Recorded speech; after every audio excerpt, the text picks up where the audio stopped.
Hi everyone, and welcome back to Craft Queen Juju, a channel where I do some cozy crafting and document my art projects. Today we're going to be making Christmas doll ornaments. We have this little Christmas man ornament on our tree, and it's one of my favorites every year, so I thought, why not recreate him as a Christmas gift for my family? And if I'm doing that, I might as well make them into little replicas of my family members. So let's get started. As always, I'll make sure to link any patterns I use along the way so you can follow along and make your own. I'm going to make 5 of these dolls, 1 for each of my sibling-in-laws. I'll start by creating a base doll, making some festive clothes to sew on, and then add hair and facial features that will hopefully resemble my brothers and sisters-in-law. I'm really excited about this project. I think we'll have some fun with the embellishment and tiny outfits. But first step, let's gather our supplies.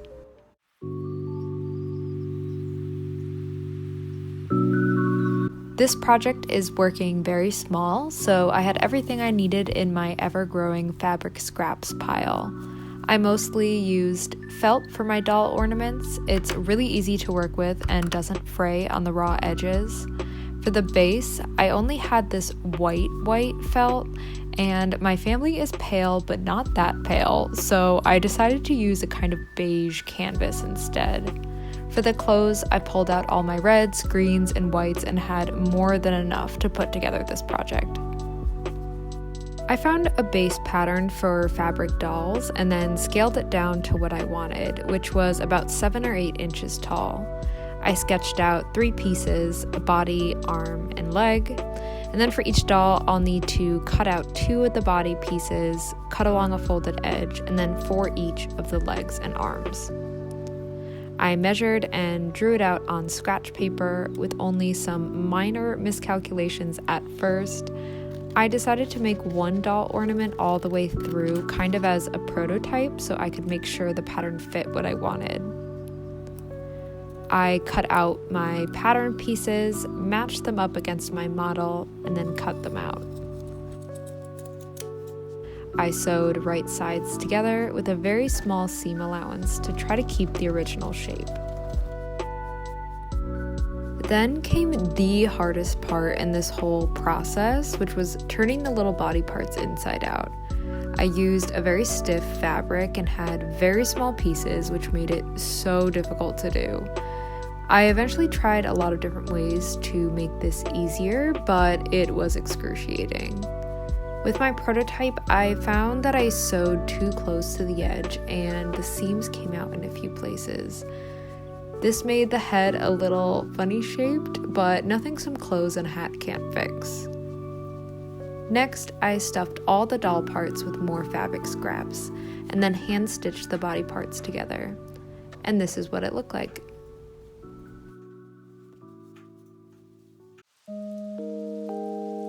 Now to make the clothes. I hand drafted a little sweater pattern and then had to readjust it so it would actually fit the doll. I then hand stitched it directly onto the body.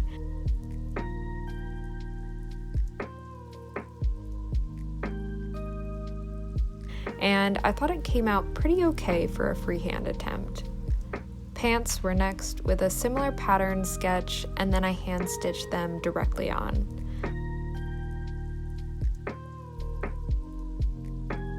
And luckily everything fit just fine. Next, I designed a little hat from a rectangle piece of felt that I just wrapped around like a cone and tied off at the top. Overall, it was looking pretty good.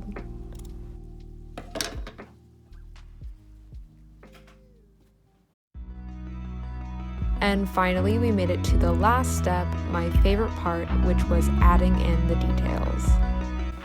For this part, I whipped out my truly ancient fabric paints and a bag of yarn scraps. I sketched on a little face, added a felt nose, and then added some rouge. The hot glue gun came out for some decorating. I spiraled yarn around the sweater to mimic stripes and glued down each row. I also secured his hat and nose in place, and then I used some white fabric puffy paint to create polka dots on the pants.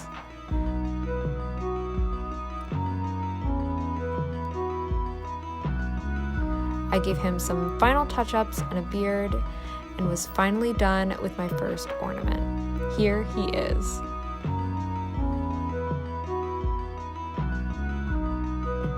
Now let's do it again 4 more times.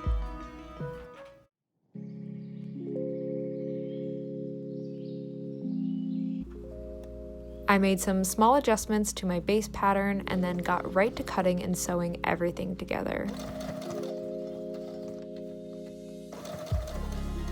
My spouse ended up helping me turn the pieces inside out because doing 20 of them myself would have been torture. We got them all right side out and then stuffed them all with fabric scraps.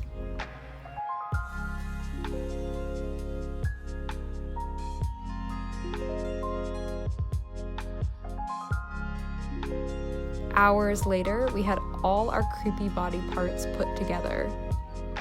A few of them were stolen in the process, but we managed to recover them. This time, I machine sewed the legs on to save time, but still hand sewed the arms. They all finally came together.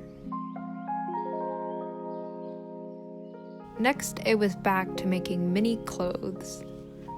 For this round, I tried to perfect the sweater and pants, so I decided to sketch out a pattern on paper that I could recreate 4 times.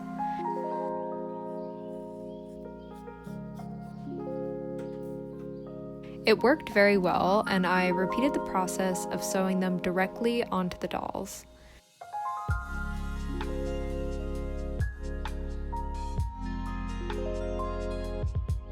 It was time intensive, but I think they all look so cute.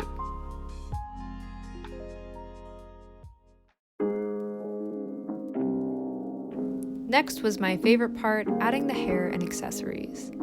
I brought back out my scrap yarn and used this purpley red and dark brown.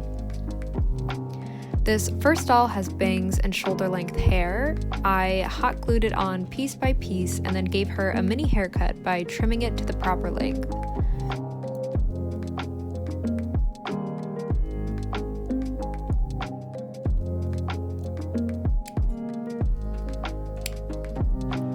Our next doll has long hair and an undercut, so I glued on a patch of yarn at the top and tied it back in a ponytail. I then used some colored pencil and marker to draw in the shaved undercut part.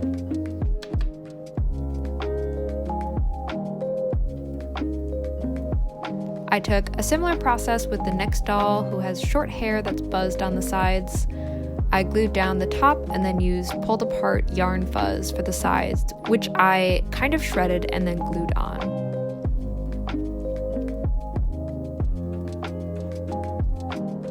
Our last doll has a buzz cut, and I debated either drawing on the hairline or using yarn, and I ended up using the yarn fuzz.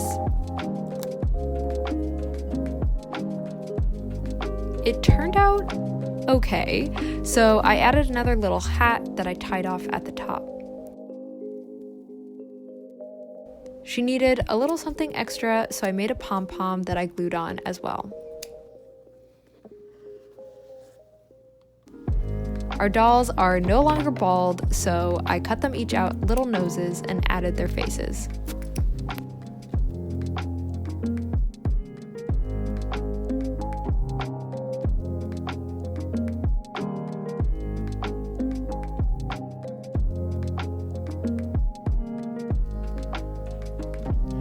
Now they're ready for some final decorating.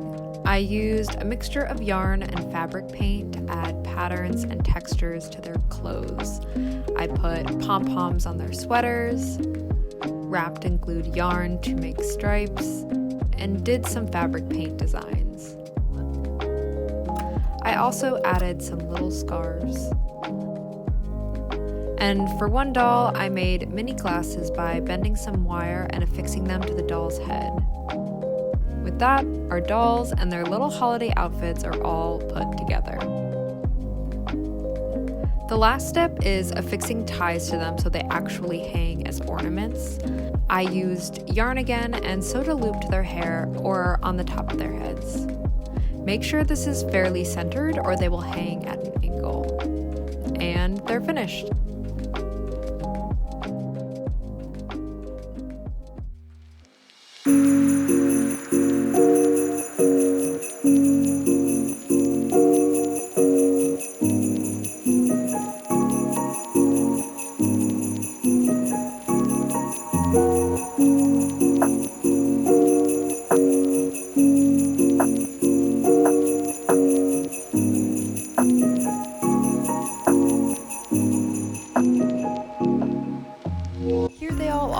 This project was so much fun and I hope my family likes them. This was definitely a time-intensive craft. Each doll took about 3 to 4 hours to make, but the end result is really cute, so I'm glad I did it. With easier materials and less hand sewing, you could probably make it much quicker. Thanks again so much for crafting with me today. Happy holidays to everyone, and I'll see you at my next project.